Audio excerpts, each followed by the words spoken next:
shame those of your factors so past all truth, which to deny concerns more than avails, for as thy brat hath been cast out, like to itself no father owning it, which is indeed more criminal in thee than it, so thou shalt feel our justice, in whose easiest passage look for no less than death. Sir, spare me your threats. The bug which you would fright me with, I seek. To me can life be no commodity. The crowns and comfort of my life, your favor, I do give lost, for I do feel it gone, but know not how it went. My second joy and first fruits of my body, from his presence I am barred, like one infectious.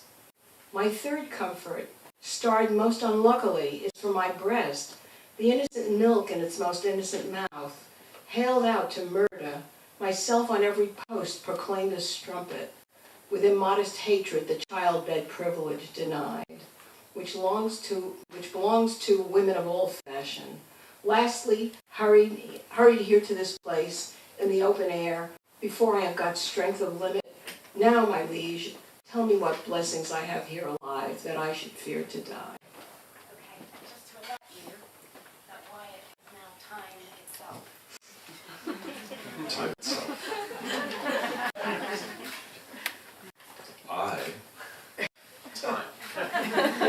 I, that please some, try all, both joy and terror of good and bad, that makes and unfolds error. Now take upon me, in the name of time, to use my wings. Impute it not a crime to me, or my swift passage, that I slide over 16 years and leave the growth untried of that wide gap. Since it is in my power to overthrow law, and in one self-born hour to plant and overwhelm custom. Let me pass the same I am, ere ancientest order was, or what is now received. I witnessed the times that brought them in. So shall I do to the freshest things now reigning, and make stale the glistening of this present, as my tale now seems to it. Your patience this allowing, I turn my glass and give my scene such growing as you had slept between. Leontes leaving, the effects of his fond jealousies so grieving that he shuts up himself. You want to explain? Yes, and now Vivian is no longer Hermione. She is Paulina, who is Hermione's best friend and lady-in-waiting. And Hermione, you're going to visit Hermione, who is possibly a statue, possibly not.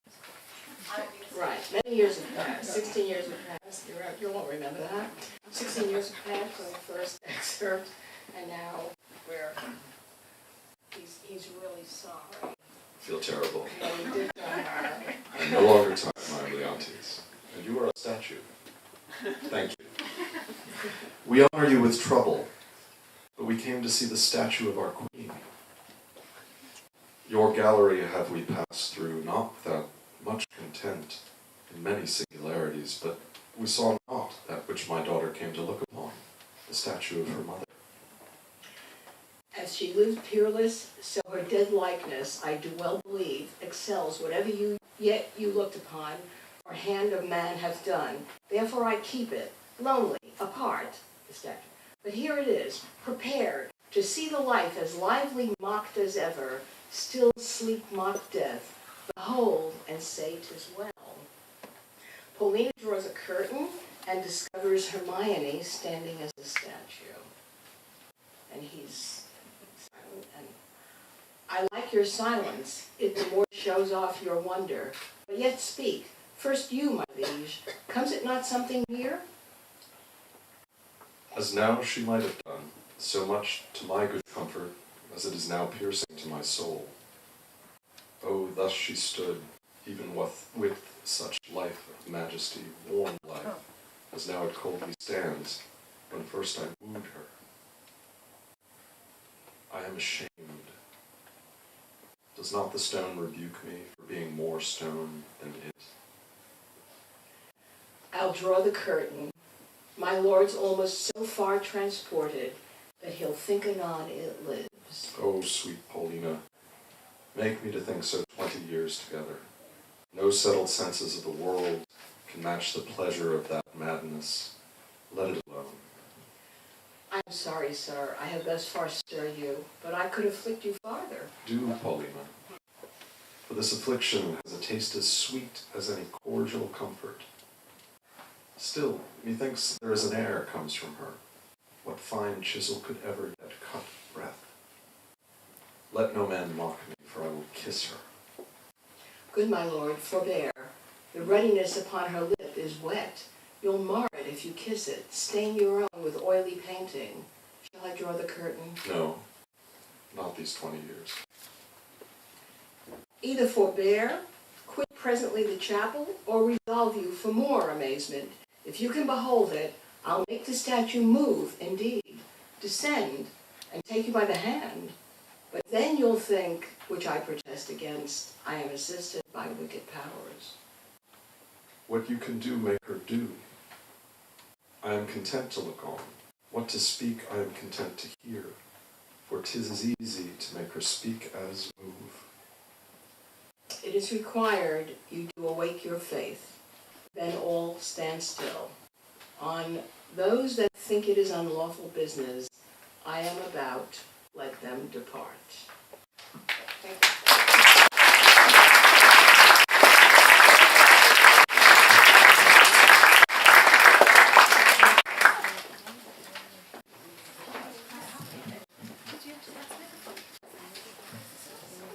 It's this one. I'm going up with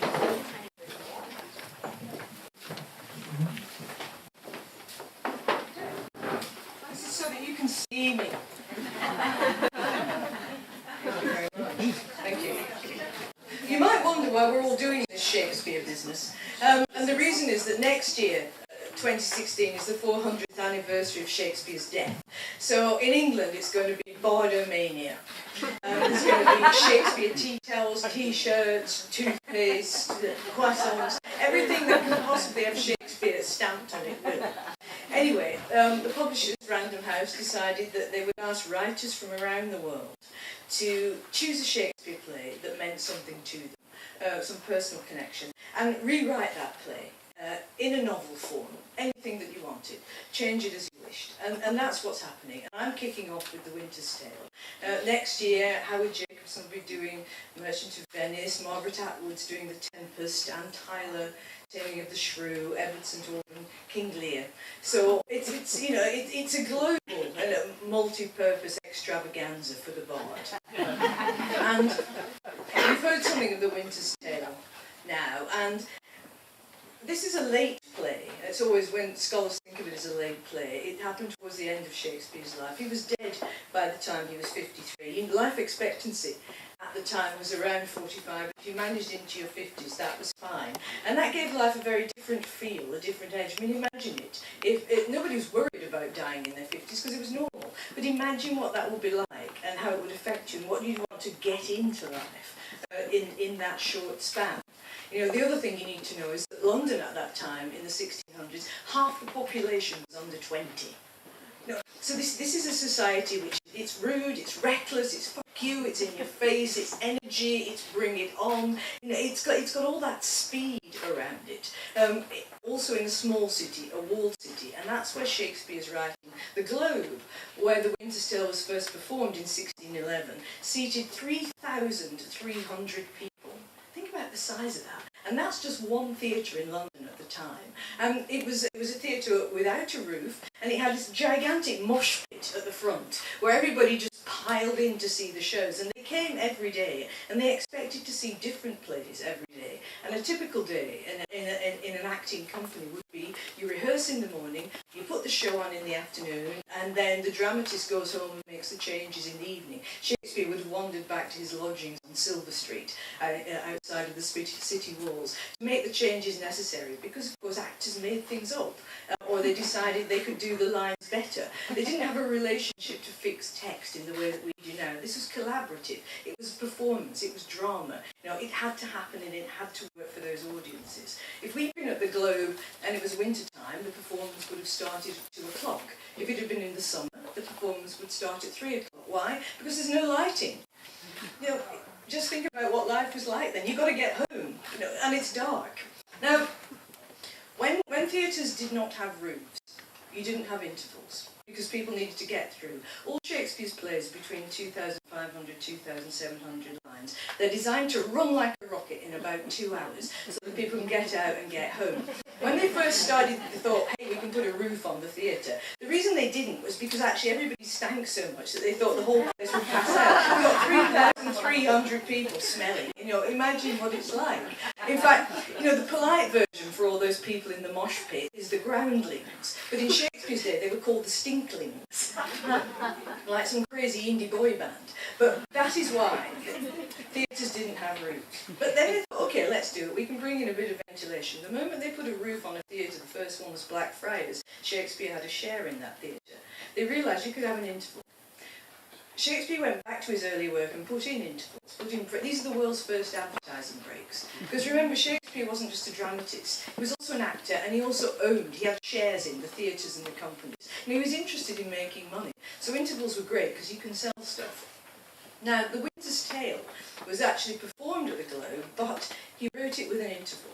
And that's what you heard. That's the figure of time coming on. Everybody goes off at the end of Act 1 to get some beer and have a piss. And they come back and there's time standing there holding an hourglass so that you know it's time, because they loved a symbol, the Elizabethans, telling us that while we were out, 16 years have passed. Because you can't do it like in the movies, you know, 16 years later. You have to tell everybody.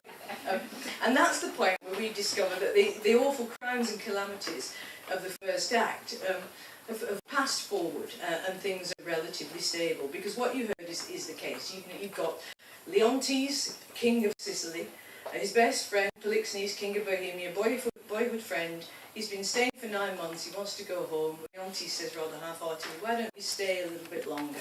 And he says no. Then Hermione comes on, she says, oh, just stay, and she's gorgeous and she's charming, and he says, okay, I will. Now, nobody can fail to notice that Polixenes has been there for 9 months and Hermione's about to give birth. And that is what triggers this sadistic, pornographic outpouring of jealousy from Leontes. You see it every day, CNN, Fox News.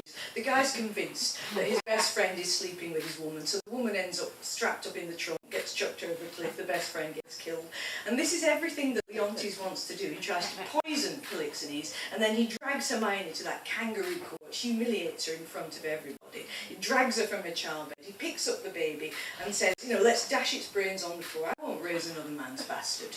And at that point it's Paulina who comes in, and the only person who can stand up to this male rage, and says, you're not doing that. And he relents a little bit and he says, okay, cast it out, take it for kites, ravens, wolves and bears to look after it, just get it out of my sight, go and take it to Bohemia where its real father lives, but don't bring it near me. All of that happens in Act 1. You know, it's Othello on speed. So, you know how in Othello, that you know, there's Othello thinking, I'm going to wring Desdemona's neck because actually she's sleeping with Cassio. You know, you can see where the agency is. You see the malevolence of Iago goading this quite simple guy into disbelieving his wife's fidelity. What happens in The Winter's Tale is kind of a post-Freudian Othello, but 300 years before Freud, because everything is on the inside. It's all in the guy's head. There's no evidence for any of this, and that's why you can't convince him otherwise, because he's just running this reel round and round in his head, and nothing anybody says can change it. Everybody's outraged, and they just say, this is not right, and he just won't listen. It's only at the end of Act 1, faced with the ruin of everything that he has done. His wife apparently dropped dead. His first son also dropped dead. His best friend fled. Everybody looking at him saying, you're a tyrant, what are you? That he realises it's a moment of absolute recognition. And that's why time has to come on and say, look, that baby, you know, she's alive. She's 16 now. Things are different.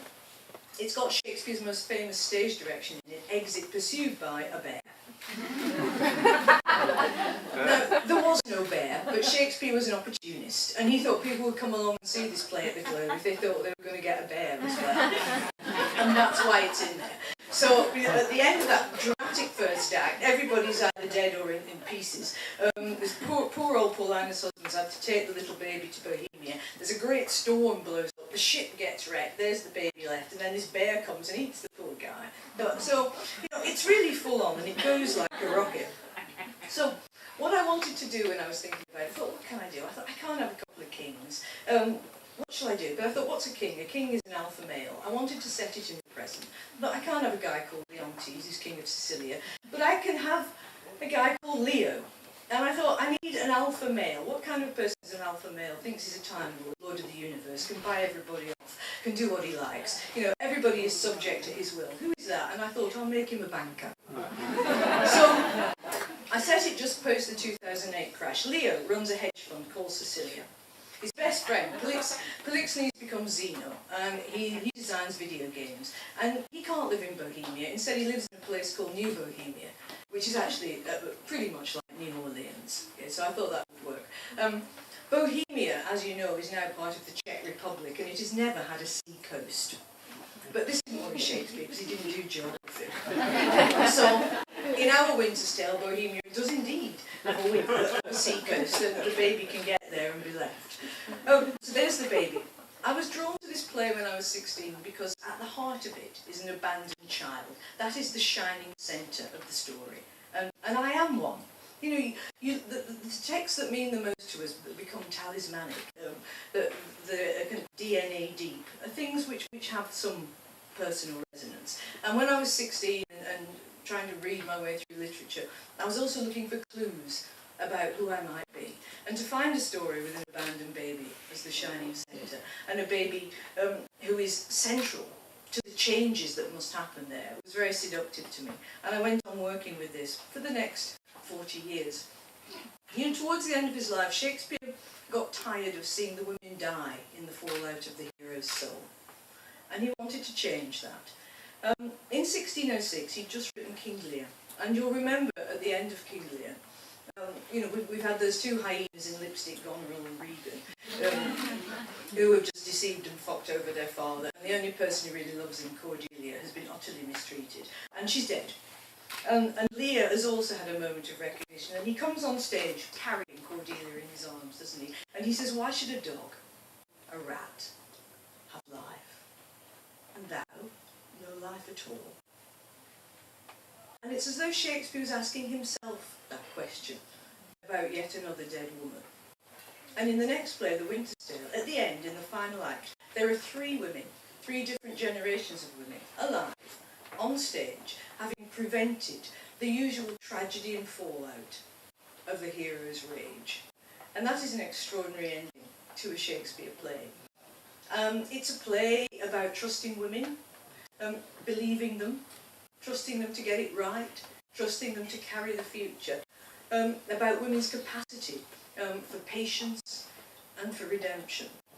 And that's why the ending is so beautiful when the supposedly dead Hermione, who in fact has been preserved by her friend Pauline for 16 years, waiting to see if her daughter would return, which she does, waiting to see if her husband was truly broken-hearted and remorseful, which she is. Then all of that begins to happen. And so time, that has actually stood still for 16 years in that court, it's like a place in a fairy tale where nothing can move.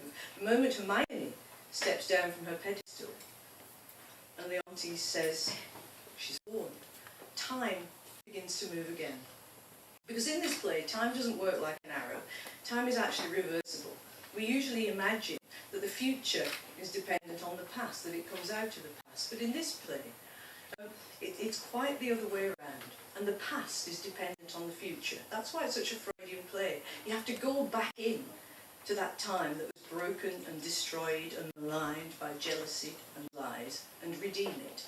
Because there are only three possible endings to any story, separate to the Hollywood ending, which is a happy one, which nobody believes in. And the three endings are revenge, tragedy, and forgiveness. And revenge and tragedy usually go together. You know, we can all beat each other up and never forgive and never forget, but where does it leave anybody? Towards the end of his writing life, Shakespeare realised that forgiveness was the only possibility.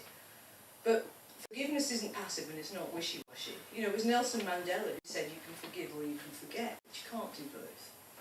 And the British particularly, and it's probably come over with those Puritans in the Mayflower to you guys, are very good at saying, oh, let's forget about it, let's not talk about it, let's put it under the carpet, you know, well, let's just hold on to it, we'll never let it go because we're going to hate you the rest of our lives.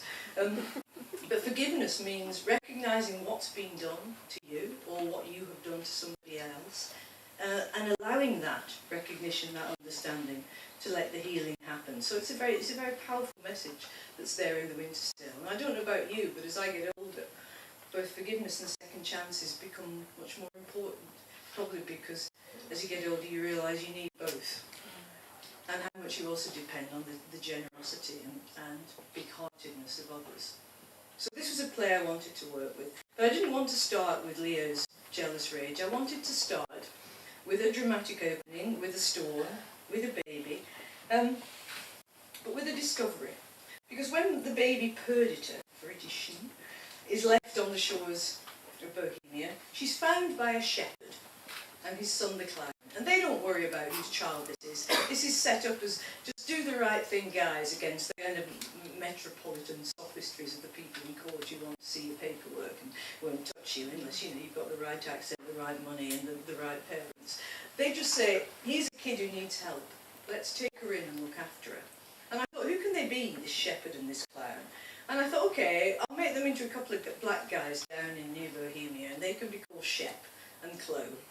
And I thought, in the play, the shepherd himself has no wife, and I thought, we'll look at that backstory too, because this is a play with no backstories whatsoever.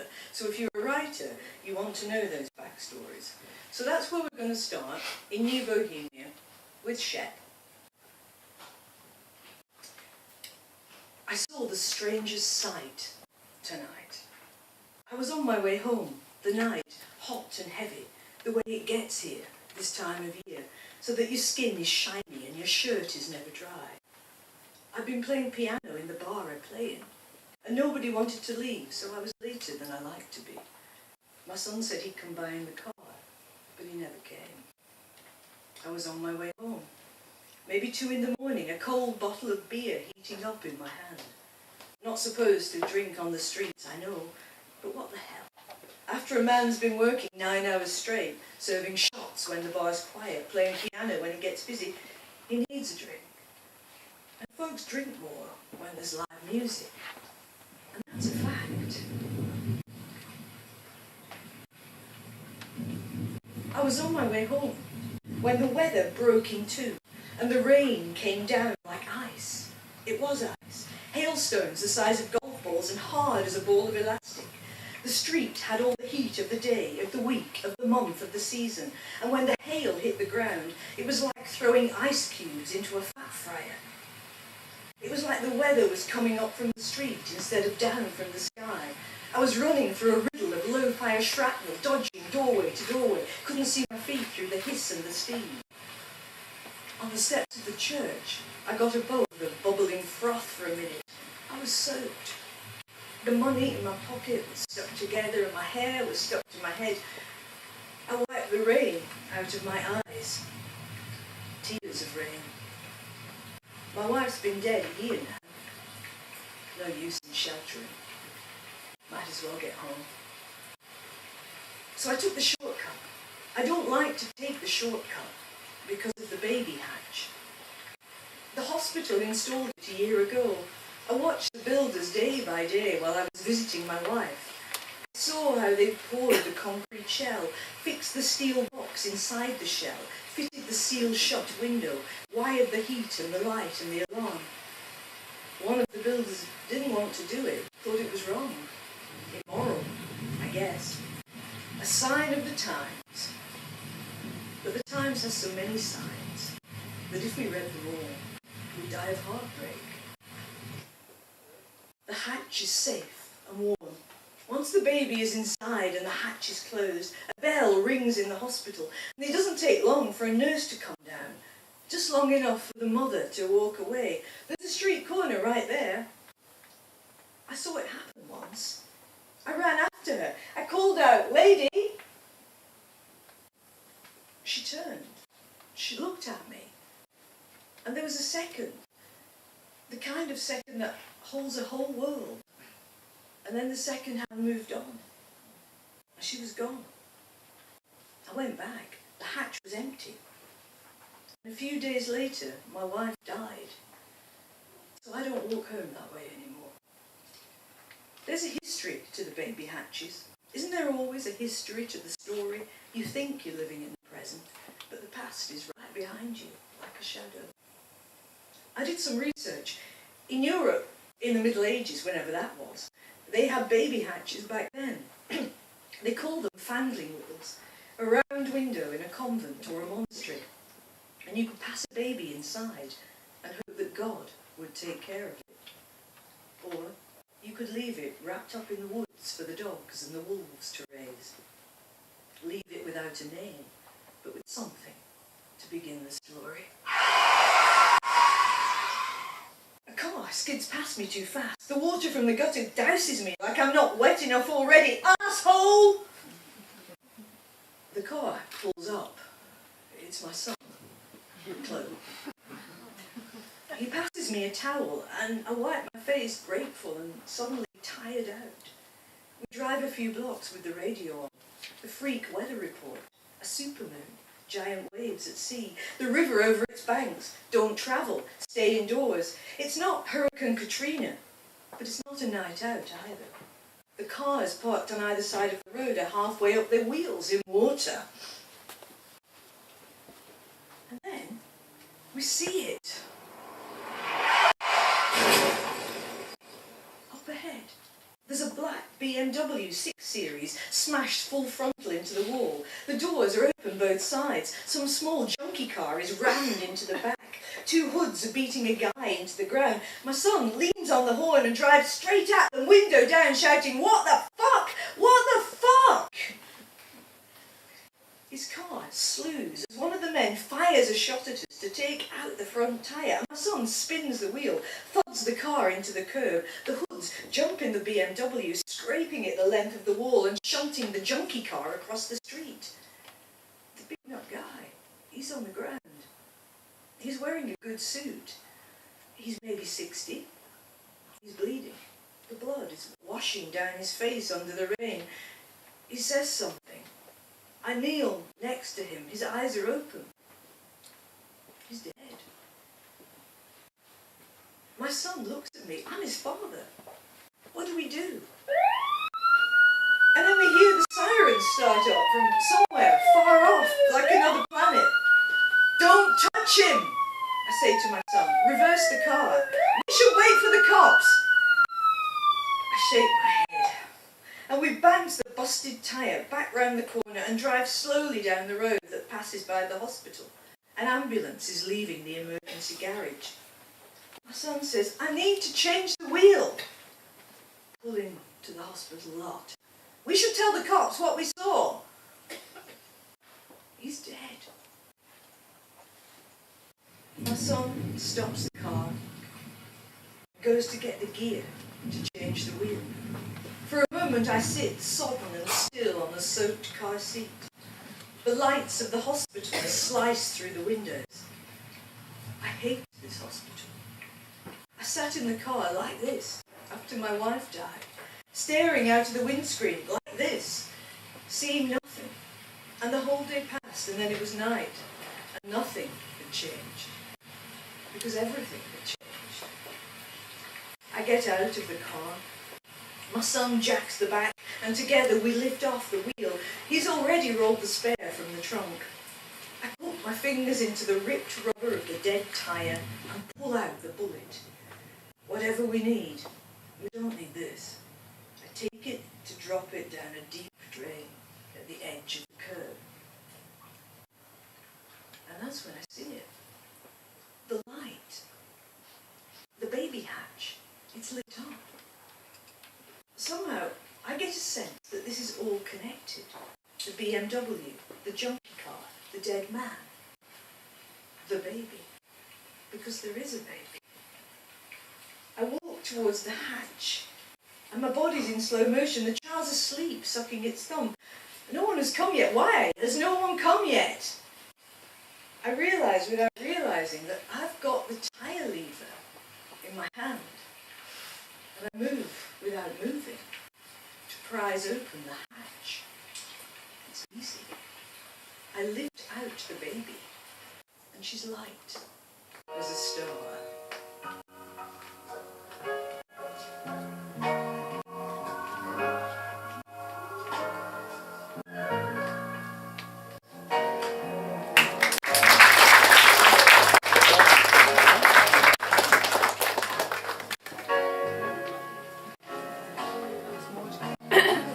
Bad with me.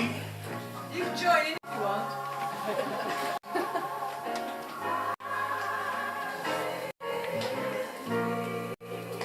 that volume up there in the Balls back. and deep in time.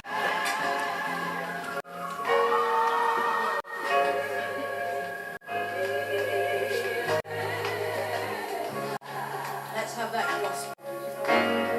The darkness deepens.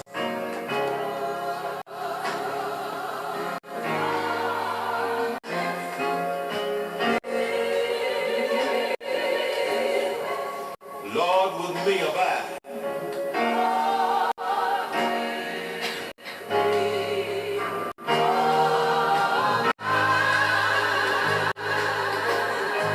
When other helpers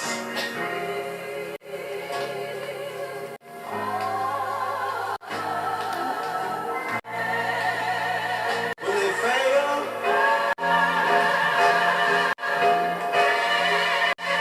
and comfort sleep.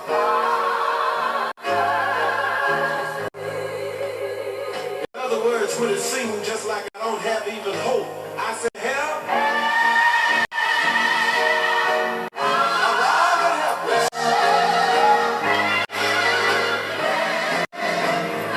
just don't leave me. Abide with me. The congregation is strong this morning, around 2,000 of us filling the church. The floods didn't put anybody off coming. The pastor says, many waters cannot quench love, neither can floods drown it. That's from Song of Solomon. We sing what we know. The Church of God's Delivery started in a shack, grew to a house, and became a small town. Mostly black, some white. Whites find it harder to believe in something to believe in. They get stuck on the specifics, like the 7 days of creation and the resurrection. I don't worry about any of that. If there is no God, I won't be worse off when I'm dead. Just dead.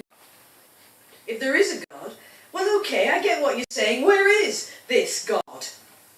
I don't know where God is, but I reckon God knows where I am. He got the world's first global app. Find Shep. That's me, Shep. I live quietly with my son Chloe. He's 20. He was born here. His mother came from Canada. Her parents came from India. I came here on a slave ship, I guess. Okay, not me, but my DNA. Still with Africa written in it. And where we are now, New Bohemia, used to be a French colony. Sugar plantations. Big colonial houses, beauty and horror all together. The ironwork balustrades the tourists love, the little 18th century buildings painted pink or yellow or blue, the wooden storefronts with their big glass windows curved onto the street, the alleys with the dark doorways leading down to the ladies of pleasure. And then there's the river, wide as the future used to be. And then there's the music, always a woman singing somewhere. An old man playing the banjo.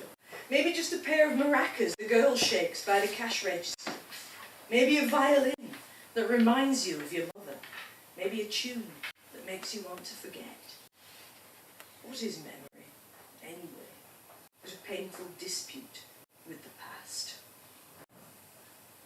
I read that the body remakes itself every 7 years. Every cell, even the bones, rebuild themselves like coral. Why then do we remember what should be long gone? What's the point of every scar and humiliation? What's the point of remembering the good times when they're gone? Love you. I miss you. You're dead.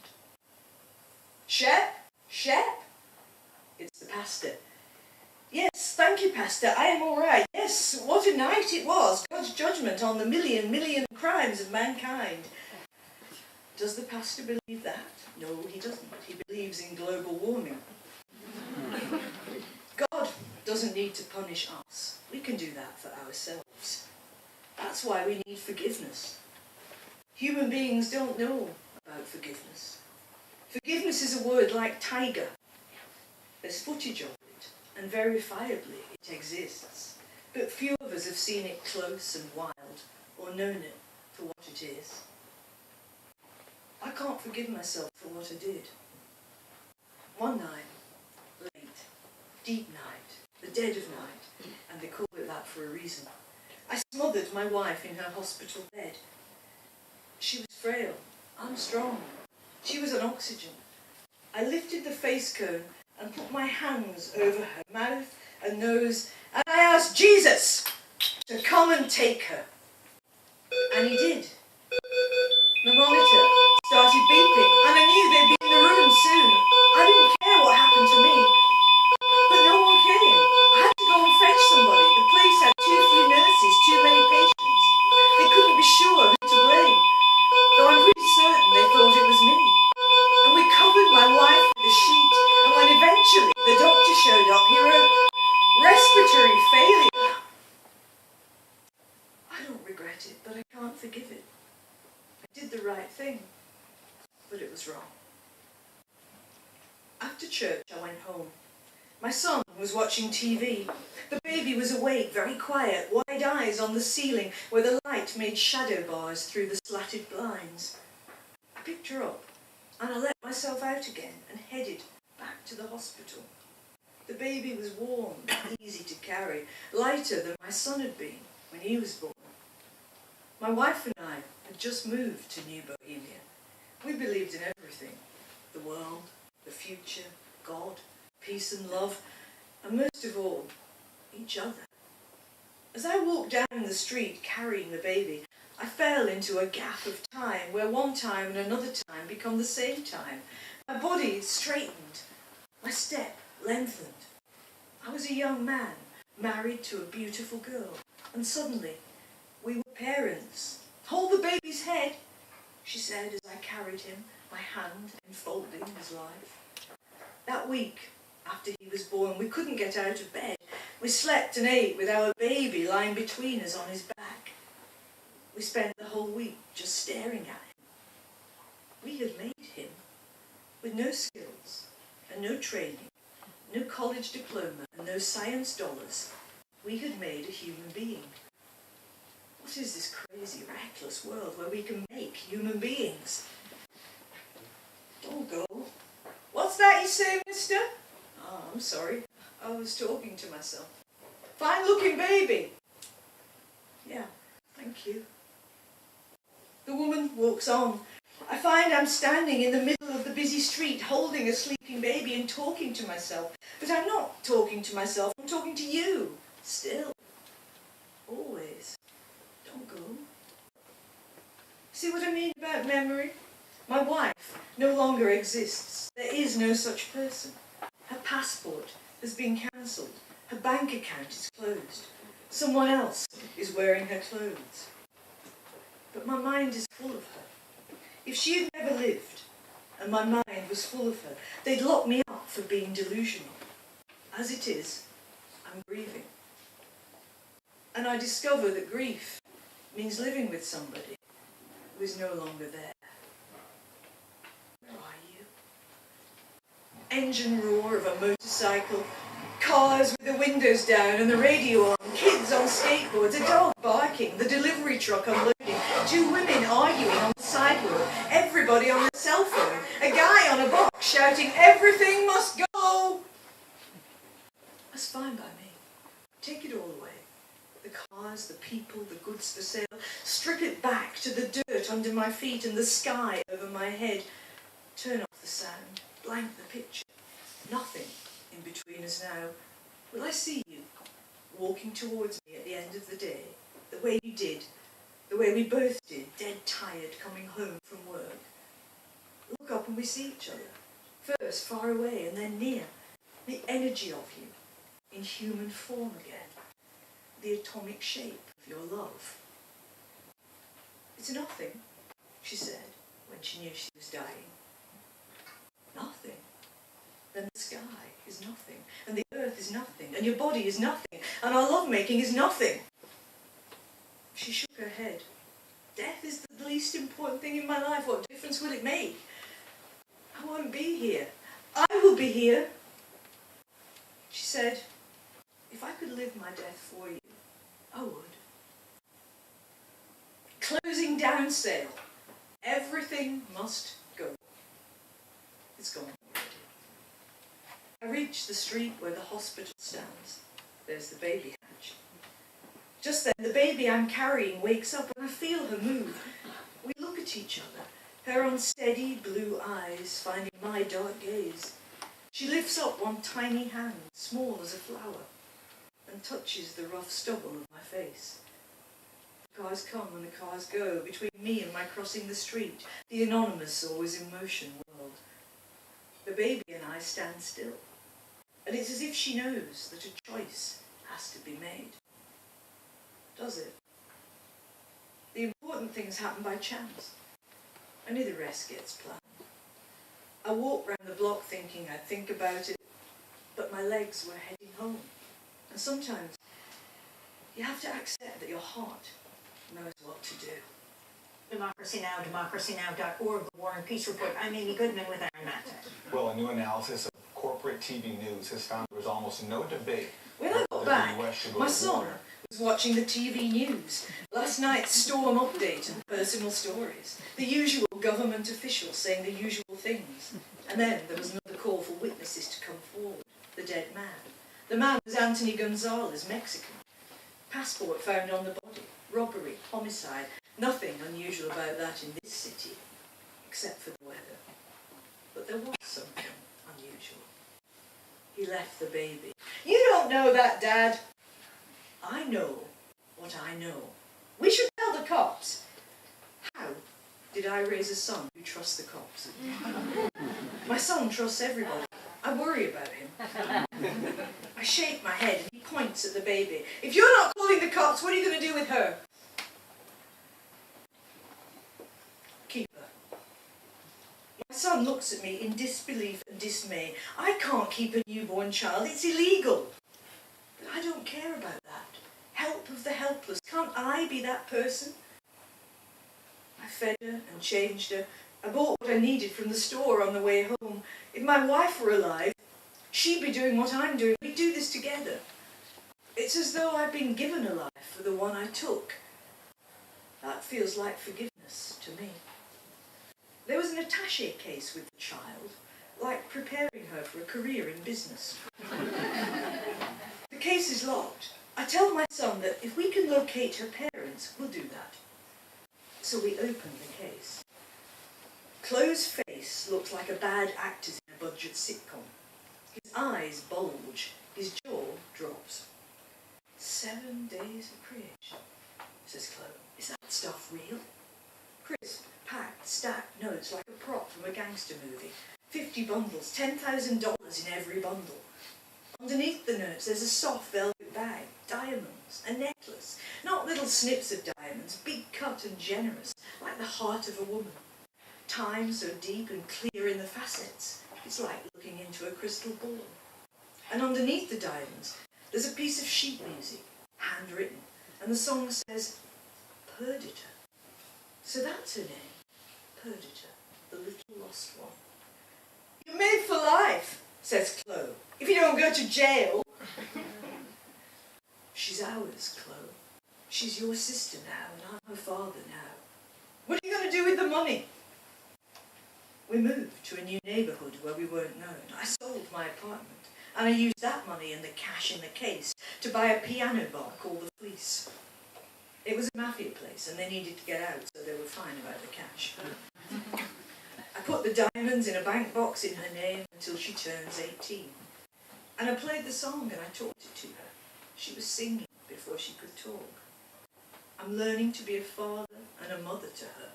She asks about her mother and I say, we don't know. I've always told her the truth, or enough of it. But she's white and we're black, so she knows that she was found. But the story has to start somewhere. Thank you.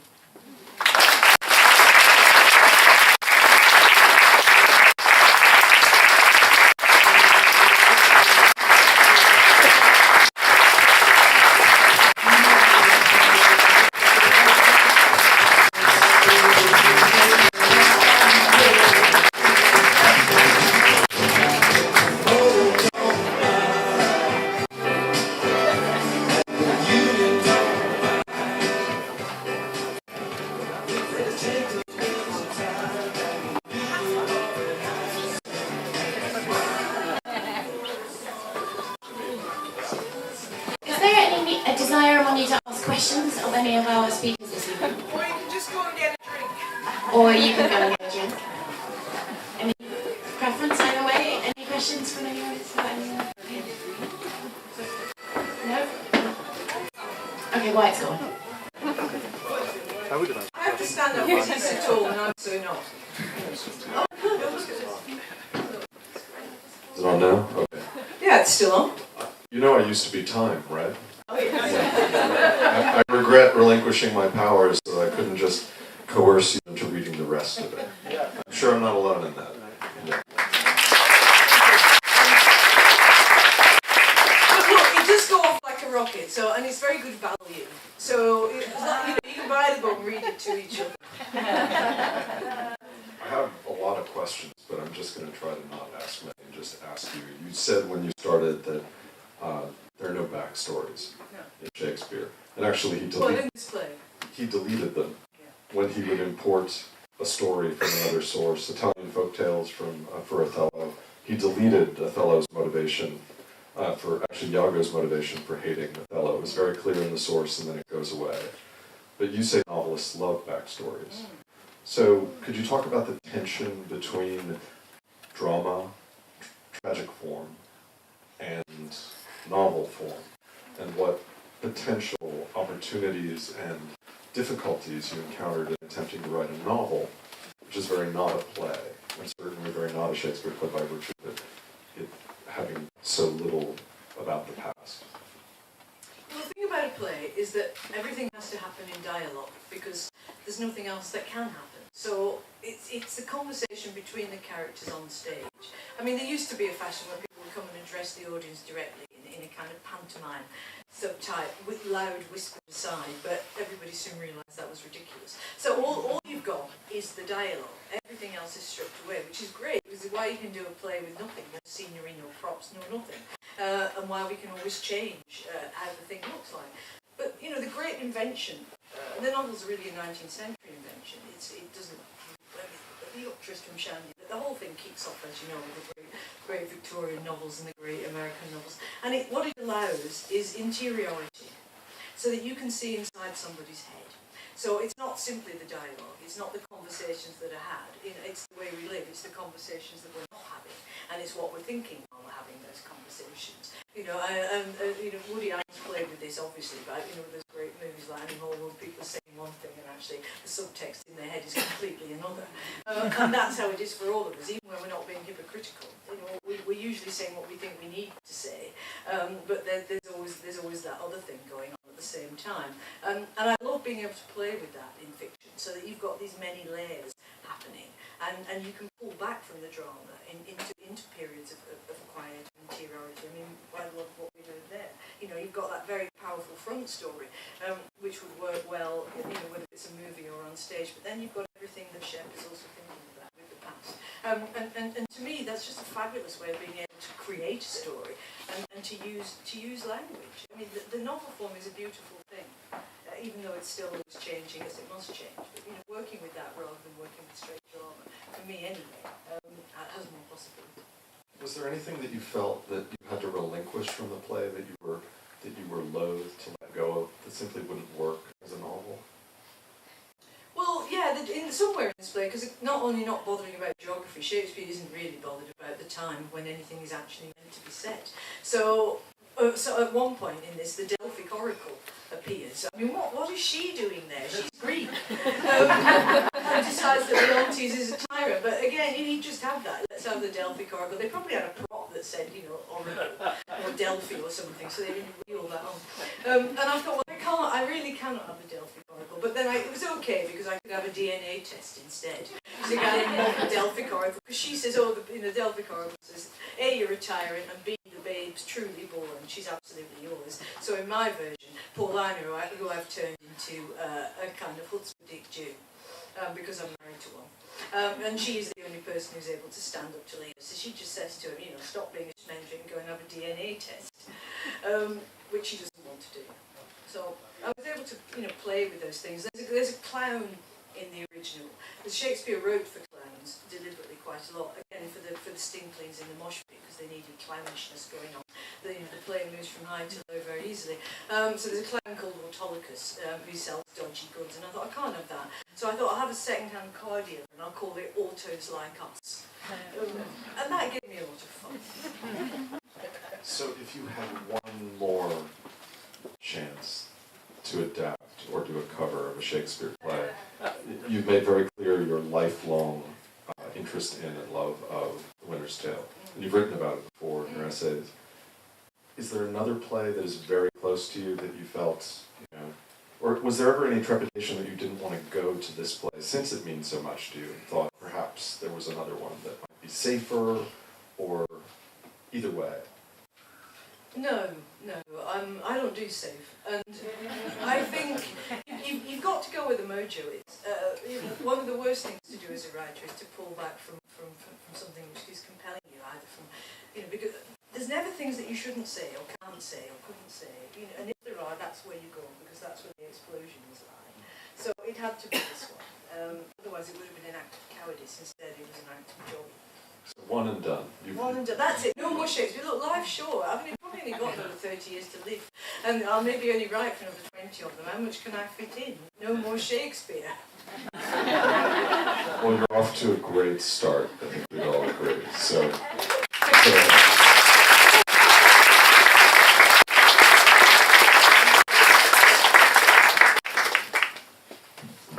Okay, thank you all so much. Thank you to Jeanette, to Wyatt, to Vivian and Paul. If anybody would like a book signed, we will set up a little table up here at the start of our books so she can sign a copy of the book for you. And thank you all for coming, and we hope to see you next at forthcoming Ronnie Jackson Live.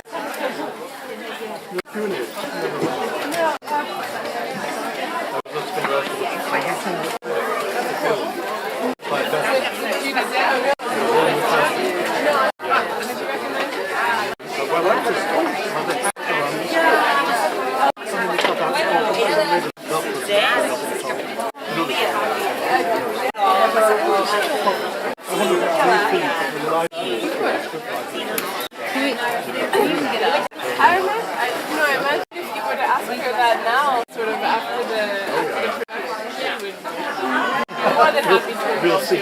right? What's the blonde girl coming? Someone who's a Shakespearean. Sorry, that's me. Oh, no, I'm sorry. What's the blonde woman who's co-hosting with you? Alice. Yeah.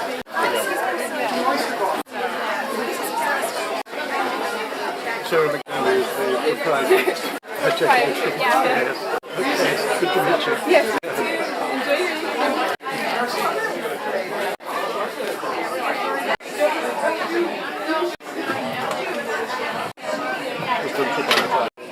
Great idea. I think it's done. Definitely a long way.